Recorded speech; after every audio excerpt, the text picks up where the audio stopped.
Welcome to the Group Insurance Daily Pulse, your deep dive into the most impactful, most granular developments shaping our industry. I'm Dorian, your guide to market share, ROI, and client experience. And I'm Aria, here to dissect the P&L implications, regulatory friction, and solvency ramifications of every headline. Today we've got a packed agenda, Dorian. Let's not mince words or data points. Absolutely, Aria. Time is premium and insights are paramount. Let's kick off with a fascinating move from MetLife, challenging the traditional illiquidity perception of annuities. Without incurring cancellation or surrender fees, Dorian, is a phrase that immediately raises my actuarial antenna. While I appreciate the market-facing benefit of reducing perceived illiquidity, the embedded option value here is non-trivial. How is this priced into the product? Are we looking at explicit or implicit loads? My concern immediately pivots to anti-selection risk.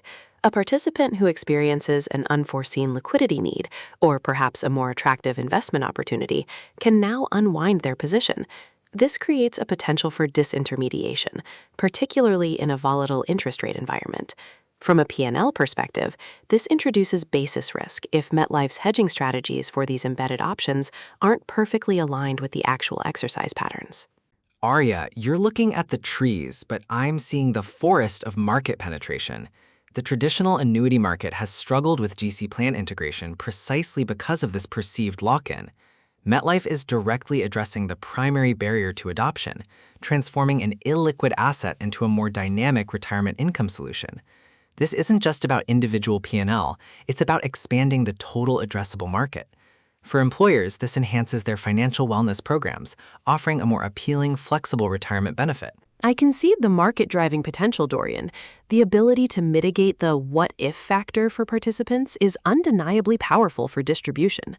However, the pricing of this optionality, the management of potential cash flow volatility, and the precise calibration of the capital buffer for this liquidity guarantee are critical for sustained profitability. We need to ensure that the risk transfer mechanism for the carrier remains robust, even as the product becomes more consumer-friendly. Otherwise, the short-term sales boost could be offset by long-term actuarial strain or unforeseen capital requirements. Moving from retirement income to global property risk, WTW is making waves with a significant capacity expansion. Headline: WTW bolsters international property facility with $60 million follow capacity, enhancing digital trading platform. This is a big win for global risk placement, Aria. On June 8, 2026, WTW announced a substantial expansion of its Willis International Property Facility. They're now offering up to $60 million follow capacity per placement.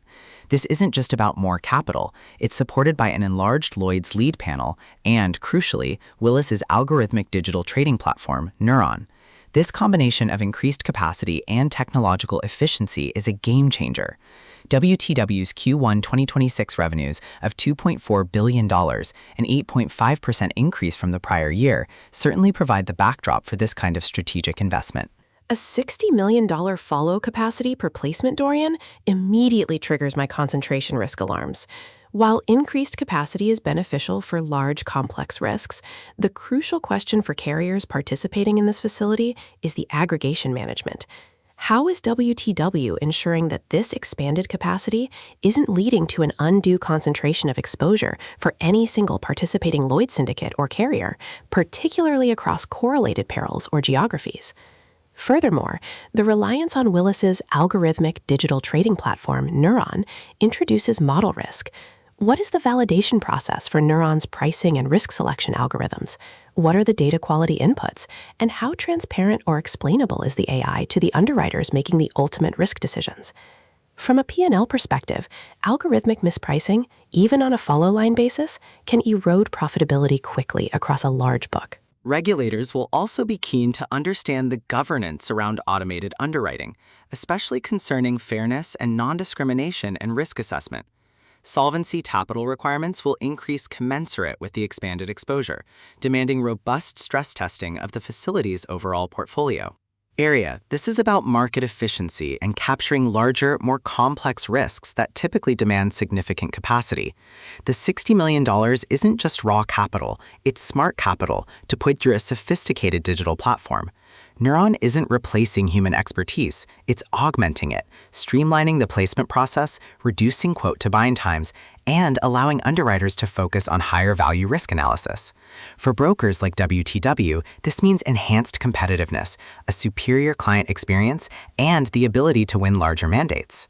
The efficiency gains are clear, Dorian, and the competitive advantage of a streamlined digital platform is undeniable. However, the scalability of risk assessment and the validation of algorithmic outputs against real-world loss experience in a dynamic global property market remain critical. The balance between speed, capacity, and robust underwriting discipline must be meticulously maintained to ensure that the expanded facility contributes positively to the participant's P&L and doesn't inadvertently aggregate unforeseen tail risks. Shifting gears to the domestic SMB market, we have some compelling data from Principal Financial Group. Headline: Principal Financial Survey shows 75% of SMBs prioritizing expansion of key employee benefits. This is a loud and clear signal, Dorian, from the Principal Financial Group's Business Owner Insight Survey, published on June 8, 2026. Nearly 3/4 of small and mid-sized businesses are expressing a strong desire to expand the key employee benefits they offer. And it's not just a wish. The survey also found that a staggering 60% of business owners are concerned about retaining top talent. They view benefits as crucial for both attracting and keeping talent, and for increasing productivity. This isn't just about checking a box. It's a strategic imperative for SMBs. While the stated intent is encouraging, Dorian, my first question is always about the translation of desire into actionable budget allocation. Are these SMBs prepared for the actual cost basis of expanding benefits, particularly for offerings like group life, disability, or critical illness, where actuarial pricing can be sensitive to group size and demographics? From a carrier's perspective, underwriting smaller groups presents unique challenges: higher potential for adverse selection due to limited risk pooling, and often less robust data for accurate pricing. This can lead to P&L volatility if carriers aggressively pursue this segment without tailored, scalable underwriting models. Furthermore, expanding benefits often means increased administrative and regulatory compliance burdens for SMBs, particularly concerning ERISA and various state mandates. Aria, this isn't merely sentiment. It's a critical market opportunity, validated by the very pain points SMBs are experiencing: talent retention and productivity. This survey data provides carriers with a clear directive to develop flexible, modular, and comprehensive benefits packages specifically designed for the SMB segment. This is where market share can be gained. For brokers and consultants, it's a golden opportunity to proactively engage SMB clients, moving beyond transactional sales to strategic partnership. I agree that the market signal is strong, Dorian, and the potential for growth is significant. However, the profitability of this segment for carriers will depend heavily on innovative product design that manages the inherent risks of smaller group underwriting, coupled with highly efficient distribution and administration. The challenge is to convert that 75% desire into actual, profitable, and sustainable premium volume, rather than just an expansion of underwritten risk. Let's pivot to leadership and operational enhancements within a major player in the supplemental benefits space. Headline: Unum Group appoints Steve Jones as president of Colonial Life, effective June 8th. This is a key leadership appointment, Aria, signaling a new chapter for Colonial Life, a vital segment within Unum Group. Steve Jones stepping into the presidency on June 8, 2026, could mean strategic shifts and a renewed focus on supplemental benefits distribution. This comes as Unum Group itself was recognized by Fortune as one of America's most innovative companies for 2026, underscoring their commitment to progress. Furthermore, Unum has significantly expanded its Broker Connect integration with Employee Navigator, introducing automated billing and eligibility features. This is a powerful combination of leadership, innovation, and operational efficiency. Leadership transitions, Dorian, always introduce an element of strategic uncertainty. While a new president like Steve Jones can bring fresh perspectives, my P&L and solvency concerns immediately turn to his strategic mandate. Will this appointment lead to significant shifts in Colonial Life's product portfolio, distribution strategy, or underwriting guidelines? Any major pivot could impact existing revenue streams or require substantial investment, potentially affecting short-term profitability. The Fortune's Most Innovative Companies recognition is positive, but I'd like to see the tangible, quantifiable P&L benefits derived from these innovations. Aria, this leadership appointment is about strategic focus and revitalization. Steve Jones's experience will likely drive enhanced market penetration and product innovation within the supplemental benefits arena, leading to increased market share and top-line growth for Colonial Life. This is an investment in human capital that yields ROI through strategic clarity and execution. The innovation recognition isn't just a badge, it reflects a culture of continuous improvement, which directly translates into competitive advantage. And the Broker Connect integration with Employee Navigator is a prime example of that tangible innovation. This isn't just about efficiency, it's about reducing administrative friction for brokers, making it easier to do business with Unum and Colonial Life. Streamlined administration, automated billing, and eligibility directly improve the broker experience, leading to higher engagement, better client retention, and ultimately increased sales velocity.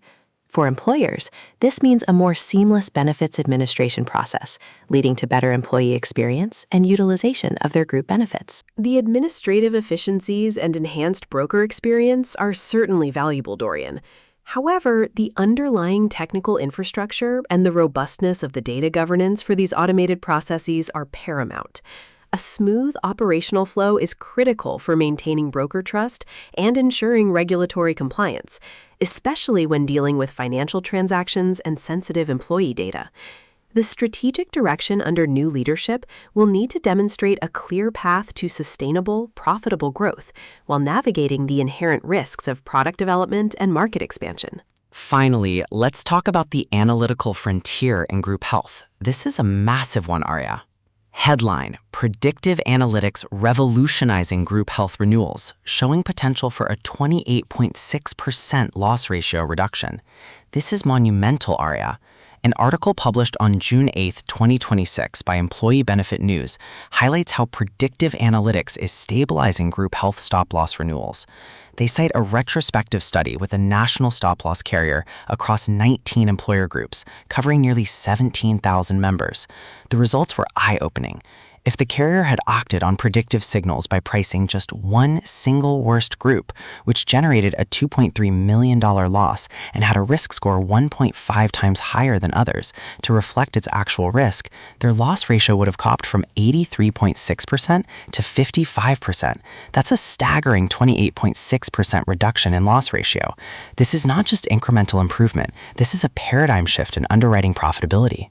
Eye-opening results and staggering reduction are compelling, Dorian, but they immediately trigger my model risk and data bias alarms.